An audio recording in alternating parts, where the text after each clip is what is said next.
ആക്ച്വേറ്റേഴ്സിൽ electrical ആക്ച്വേറ്റേഴ്സിൽ രണ്ടാമത്തെ ഒരു എക്സാമ്പിൾസാണ് electrical മോട്ടോഴ്സാണ്.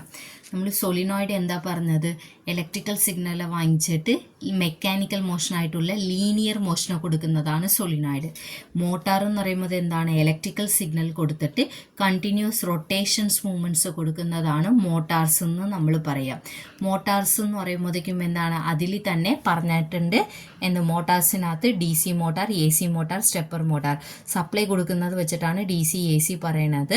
പിന്നെ മൂവ്മെൻറ്റ് വന്നിട്ട് എന്താണ്, റൊട്ടേഷൻസ് ആകുന്നത് സ്റ്റെപ്പ് ബൈ സ്റ്റെപ്പായിട്ടാണ് ഒരു റൊട്ടേഷണൽ ആകുന്നതെങ്കിൽ അതിന് സ്റ്റെപ്പിംഗ് മോട്ടാർ എന്നും പറയും. അപ്പോൾ ഇലക്ട്രിക്കൽ മോട്ടാർസിനകത്ത് ഫസ്റ്റ് വൺ DC മോട്ടാർസ് നമുക്ക് നോക്കാം. ഇത് നിങ്ങൾ +2 പഠിച്ച ഒരു ഇതാണ്. DC മോട്ടാറിനകത്ത് എന്തുണ്ടാവും എന്ന് പറഞ്ഞു കഴിഞ്ഞെങ്കിൽ ഇത് എന്താണ്, നമ്മൾ ഇലക്ട്രിക്കൽ സിഗ്നൽസ് കൊടുത്തിട്ട് മോട്ടാർസ് എന്ത് ചെയ്യുമെന്ന് പറഞ്ഞു കഴിഞ്ഞാൽ, ഇപ്പോൾ ഫൈനൽ കൺട്രോൾ എലമെൻ്റ് ആയിട്ട് ഒരു കൺവെയർ ബെൽറ്റ് ഉണ്ടെന്ന് വിചാരിച്ചോ. മോട്ടർ മൂവ്മെൻറ്റ്സ് ആകുന്നത് വെച്ചിട്ട് മോട്ടറിൻ്റെ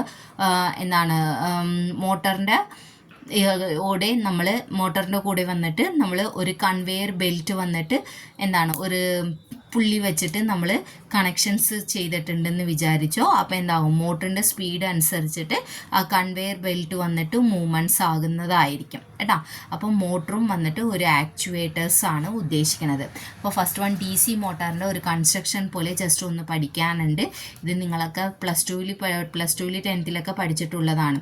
DC മോട്ടാറിൽ എങ്ങനെ ഉണ്ടാകും എന്ന് പറഞ്ഞു കഴിഞ്ഞാൽ, ഒരു പെർമനൻറ്റ് മാഗ്നറ്റ് ഉണ്ടാകും, ഇതിൻ്റെ ഇടയിൽ ഒരു കോയിൽ ഉണ്ടാകും. ഇവിടെ DC ആയതുകൊണ്ട് കറണ്ടിൻ്റെ ഡയറക്ഷൻ മാറത്തില്ല.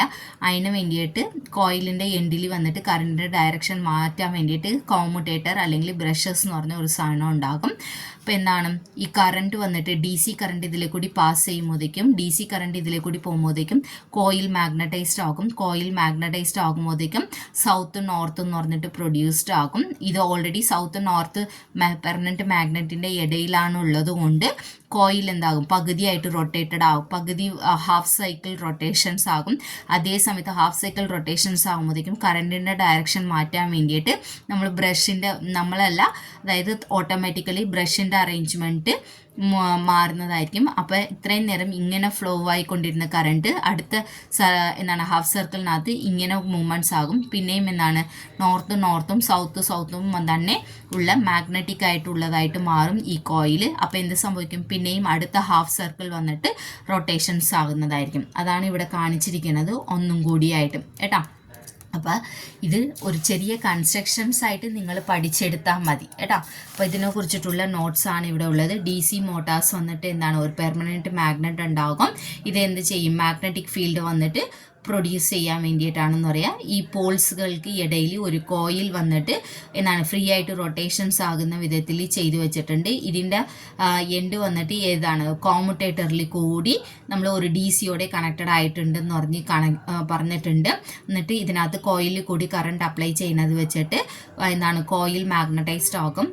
നോർത്ത് സൗത്ത് അടുത്തടുത്ത് വരുമ്പോഴേക്കും റിപ്പൽഷൻ ആകാൻ വേണ്ടിയിട്ട് കോയിൽ വന്നിട്ട് പകുതി വന്നിട്ട് റൊട്ടേറ്റഡ് ആകും. പിന്നെയും കോമ്മുട്ടേറ്ററിൽ കൂടി കറണ്ടിൻ്റെ ഡയറക്ഷൻസ് മാറുമ്പോഴത്തേക്കും പിന്നെയും നോർത്ത് സൗത്ത് തന്നെ അടുത്ത് വരുന്നത് പോലെ ആയിട്ട് മാഗ്നറ്റിക് മാറും കോയിൽ. അപ്പം അങ്ങനെ മാറുമ്പോഴത്തേക്കും അടുത്ത ഹാഫ് സർക്കിൾ വന്നിട്ട് ഇങ്ങനെ മാറും. അപ്പോൾ DC കണ്ടിന്യൂസ് ആയിട്ട് നമ്മൾ കൊടുക്കുന്നത് വെച്ചിട്ടും ബ്രഷസ് അതിൻ്റെ കറണ്ടിൻ്റെ ഡയറക്ഷൻ മാറ്റി കൊടുക്കുന്നത് വെച്ചിട്ടും മോട്ടർ കണ്ടിന്യൂസ് ഇങ്ങനെ കറങ്ങുന്നത് പോലെ നമുക്ക് കാണാൻ പറ്റും കേട്ടോ.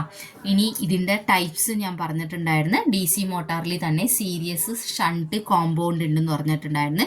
സീരീസ് ഫീൽഡ് മോട്ടാർ, അതായത് DC അപ്ലൈ ചെയ്തിട്ട് സീരീസ് ഫീൽഡ് മോട്ടോർ വന്നിട്ട് എവിടെ യൂസ് ചെയ്യുന്നു പറഞ്ഞു കഴിഞ്ഞാൽ, എടുത്തപ്പോൾ തന്നെ ലാർജ് ആയിട്ടുള്ള ടോർക്ക്, അതായത് ഒറ്റടിക്ക് നമ്മൾ ഓൺ ചെയ്യുമ്പോൾ തന്നെ സ്പീഡ് നല്ല ഹൈ സ്പീഡിലുള്ള ഒരു വർക്കിംഗ് വേണമെന്നുണ്ടെങ്കിൽ മാത്രമേ സീരീസ് ഫീൽഡ് മോട്ടോർ വന്നിട്ട് യൂസ് ചെയ്യും. അപ്പോൾ ഇത് എവിടെയൊക്കെ യൂസ് ചെയ്യുമെന്ന് പറഞ്ഞു കഴിഞ്ഞാൽ, സഡൻ ആയിട്ട് ഒന്ന് ഓപ്പൺ ചെയ്യണം, സ്പീഡ് കൺട്രോൾ ചെയ്തിട്ട് കൺട്രോൾ ചെയ്യണം എന്നുള്ള സ്ഥലത്ത് മാത്രമേ സീരീസ് ഫീൽഡ് മോട്ടോർ വന്നിട്ട് നമ്മൾ യൂസ് ചെയ്യും. അതായത് ക്വിക്കായിട്ട് ഒരു വാൽവ് ഓപ്പണിങ് ആവണം എന്നുള്ള സ്ഥലത്ത്. എക്സാമ്പിൾ. അടുത്തത് ഷണ്ട് മോട്ടോർ എന്ന് പറയുമ്പോഴത്തേക്ക് പതുക്കെ ആയിരിക്കും ടോർക്ക് വന്നിട്ട് കൂടി വരുന്നത്. അപ്പോൾ സ്പീഡ് ആവശ്യത്തിനനുസരിച്ചിട്ട് ലീനിയർ ആയിട്ട് കൺട്രോൾ ചെയ്യുന്ന ഒരു ടൈപ്പാണ് ഷണ്ട് ഫീൽഡ് എന്ന് പറയാം. അടുത്തത് കോമ്പൗണ്ട് ഫീൽഡ് എന്ന് പറഞ്ഞു കഴിഞ്ഞെങ്കിൽ മീനിങ് എന്ന് പറഞ്ഞാൽ ഇത് വന്നിട്ട് രണ്ടും ഇടയിൽ കൂടിയുള്ള ഒരു ടൈപ്പാണ്. അതായത് സീരീസ് ഫീൽഡായിട്ടും ഷണ്ട് ഫീൽഡായിട്ടുമുള്ള കണക്ഷൻസ് ഉള്ളത് കൊണ്ട് 2 സെക്ഷനായിട്ടും നമുക്ക് യൂസ് ചെയ്യാൻ പറ്റും എന്നാണ് പറഞ്ഞിരിക്കുന്നത്. ഇത് series field, shunt field, compound field എന്ന് പറഞ്ഞിട്ട് ഏതിൻ്റെ ബേസിലാണ് ഇത് സ്പ്ലിറ്റ് ചെയ്ത് വെച്ചിരിക്കുന്നത് എന്ന് പറഞ്ഞാൽ കോയിലിൻ്റെ വൗണ്ടിങ് ആകണത് വെച്ചിട്ടാണ് കേട്ടോ. അപ്പോൾ ഇതിൻ്റെ ഒരു കണക്ഷനാണ് ഇവിടെ കാണിച്ചിരിക്കുന്നത്. സീരീസ് ഫീൽഡ് ആണെന്നുണ്ടെങ്കിൽ അതിൽ ഒരു ആർമച്ചൂർ എന്ന് പറഞ്ഞ ഒരു പാർട്ട് ഉണ്ടാകും. ആർമച്ചൂറും ഫീൽഡും സീരീസ്ലി കണക്റ്റഡ് ആയിട്ടുണ്ടെന്നുണ്ടെങ്കിൽ അത് സീരീസ് ഫീൽഡ് DC മോട്ടർ എന്ന് പറയും. ഇതേത് ഫീൽഡും ആർമച്ചൂറും പാരലായിട്ടാണ് കണക്ഷൻ ചെയ്തിട്ടുണ്ടെങ്കിൽ അത് ഷണ്ട് എന്ന് പറയും. സീരീസിലും പാരലിലും കോയിൽ വെച്ചിട്ടുണ്ടെന്നുണ്ടെങ്കിൽ അതിനെ കോമ്പൗണ്ട് മോട്ടർ എന്ന് നമ്മൾ പറയും കേട്ടോ. അപ്പോൾ DC മോട്ടർ എന്ന് പറയുമ്പോഴത്തേക്കും ഇത് തന്നെയാണ്. പക്ഷേ AC മോട്ടർ എന്ന് പറയുമ്പോഴത്തേക്കും എന്തായിരിക്കും എന്ന് പറഞ്ഞു കഴിഞ്ഞെങ്കിൽ AC മോട്ടർ തുടങ്ങുന്നത് ഇവിടെയാണ്. DCക്ക് പകരം AC കൊടുക്കണം. ഇതിനകത്ത് AC എന്ന് പറയുന്നത് തന്നെ എന്താണ്, ആൾട്ടർനേറ്റിംഗ് കറണ്ടാണ്. അപ്പോൾ കറണ്ടിൻ്റെ ഡയറക്ഷൻ മാറ്റാൻ വേണ്ടിയിട്ട് ഇതിനകത്ത് എന്തുണ്ടാകത്തില്ല, കോമ്യൂട്ടേറ്റർ അല്ലെങ്കിൽ ബ്രഷ് എന്ന് പറഞ്ഞ സാധനം ഉണ്ടാകത്തില്ല. കറണ്ടിൻ്റെ ഡയറക്ഷൻ ഓട്ടോമാറ്റിക്കായിട്ട് തന്നെ മാറുന്നതായിരിക്കും കേട്ടോ. ആ ഒരു അറേഞ്ച്മെൻറ്റ്സ് തന്നെയായിട്ടാണ് ഇവിടെ പിന്നെയും പറഞ്ഞിരിക്കുന്നത്. കണ്ടോ, ഇതിനകത്ത് കോമ്യൂട്ടേറ്റർ ബ്രഷസ് എന്ന് പറഞ്ഞാൽ ആ പാർട്ടൊന്നും ഇല്ലാതെയാണ് തന്നിരിക്കുന്നത് കേട്ടോ. ഈ ഒരു പടം വരയ്ക്കുക. ബാക്കിയെല്ലാം പെർമനൻറ്റ് മാഗ്നറ്റൊക്കെ ഉണ്ടാകും, കോയിലൊക്കെ ഉണ്ടാകും എന്നുള്ള അതേ കാര്യങ്ങളൊക്കെ തന്നെയാണ് ഇവിടെ വന്നിട്ട് AC മോട്ടറിനകത്തും പറഞ്ഞിരിക്കുന്നത്. ലാസ്റ്റ് തീരുമ്പോൾ AC മോട്ടറിലും സീരീസ്, ഷണ്ട്, കോമ്പൗണ്ട് ഉണ്ടെന്നുള്ള കാര്യം പറയാം. അടുത്തത് വരുന്നത് എന്താണ്, സ്റ്റെപ്പിംഗ് മോട്ടറാണ്. സ്റ്റെപ്പിംഗ് മോട്ടർ എന്ന് പറയുമ്പോഴത്തേക്കും നമ്മൾ ഫുൾ റൊട്ടേഷൻസ് വരുന്നത് കണ്ടിന്യൂസ് ആയിരിക്കത്തില്ല. നമ്മളിപ്പോൾ ക്ലോക്കിൽ വന്നിട്ട് സെക്കൻഡ്സ് പോയിന്റ് ഇങ്ങനെ പതുക്കെ പതുക്കെ മൂവ്മെൻറ്റ് ആവില്ലേ, സ്റ്റെപ്പ് ബൈ സ്റ്റെപ്പായിട്ട് ഓരോ സെക്കൻഡ്സ് ആയിട്ട് മൂവ്മെൻറ്റ്സ് ആയിട്ടായിരിക്കും ഒരു റൊട്ടേഷൻസ് ആകുന്നത്. അതേപോലത്തെ ഒരു അറേഞ്ച്മെൻറ്റാണ് സ്റ്റെപ്പിംഗ് മോട്ടറിനകത്ത് ഇരിക്കുന്നത്. ഇതിനകത്ത് അതിന് വേണ്ടിയിട്ട് എന്തുണ്ടാവും എന്ന് പറഞ്ഞാൽ 2 ടൈപ്പ് ഓഫ് കോയിൽ വന്നിട്ട് അറേഞ്ച്മെൻറ്റ് ഉണ്ടാകും. സ്റ്റെപ്പ് ബൈ സ്റ്റെപ്പായിട്ട് മൂവ്മെൻറ്റ്സ് ആകാൻ വേണ്ടിയിട്ട് വന്നിട്ട് ഇതിൻ്റെ പടം വന്നിട്ട് ഇരിക്കുന്നത് ഇപ്പുറത്താണ്. സ്റ്റെപ്പ് ബൈ സ്റ്റെപ്പായിട്ട് മൂവ്മെൻറ്റ്സ് ആകാൻ വേണ്ടിയിട്ട് എക്സ്ട്രാ ഒരു പൾസ് സിഗ്നൽ വന്നിട്ട് കൊടുക്കും.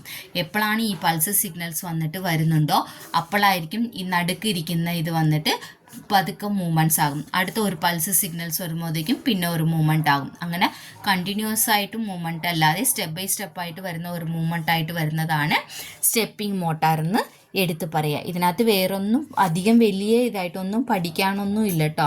ഈ മോട്ടറിൻ്റെ, ഈ സ്റ്റെപ്പർ മോട്ടാറിൻ്റെ ഒരു ഇതും കൂടിയാണ് ഇവിടെ കാണിച്ചിരിക്കുന്നത്. അതായത് നടുക്ക് മൂവ്മെൻറ്റ്സ് ആകുന്നത് കണ്ടോ, സ്റ്റെപ്പ് ബൈ സ്റ്റെപ്പായിട്ട് മൂവ്മെൻറ്റ്സ് ആകാൻ വേണ്ടിയിട്ട് 2 പെർമനൻറ്റ് മാഗ്നറ്റ് ആയിട്ടുള്ള അറേഞ്ച്മെൻറ്റ്സ് ഉണ്ടാവുമെന്നാണ് ഉദ്ദേശിച്ചിരിക്കുന്നത്. നമ്മൾ മറ്റേതിലൊക്കെ ഒരു പെർമനൻറ്റ് മാഗ്നറ്റ് ഉണ്ടാവത്തുള്ളൂ. പക്ഷേ ഇതിനകത്ത് 2 ടൈപ്പിലായിരിക്കും മാഗ്നറ്റിക് അറേഞ്ച്മെൻറ്റ്സ് വന്നിട്ട് ഉള്ളത്. ഇപ്പോൾ സ്റ്റെപ്പർ മോട്ടാറിനെ കുറിച്ചിട്ടുള്ള നോട്ട്സ് എന്ന് പറയുമ്പോഴത്തേക്കും എന്താണ്, റൊട്ടേറ്റിംഗ് മെഷീൻസ് ആണ്. എന്താണ് ഫുൾ റൊട്ടേഷൻസ് എന്ന് പറയുന്നത് സീക്വൻസ് ഓഫ് സ്റ്റെപ്പ് ബൈ സ്റ്റെപ്പായിട്ടായിരിക്കും മൂവ്മെൻറ്റ്സ് ആകുന്നത്. അത് depends upon the pulse signals വെച്ചിട്ടായിരിക്കും മൂവ്മെൻറ്റ്സ് ആകുന്നത്.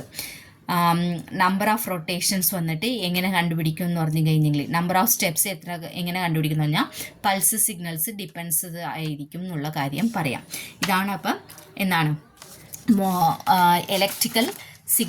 ഇലക്ട്രിക്കൽ ആക്ച്വേറ്റേഴ്സിനകത്ത് വരുന്ന മോട്ടോഴ്സിനെ കുറിച്ചിട്ട് പഠിക്കാനുള്ളത്.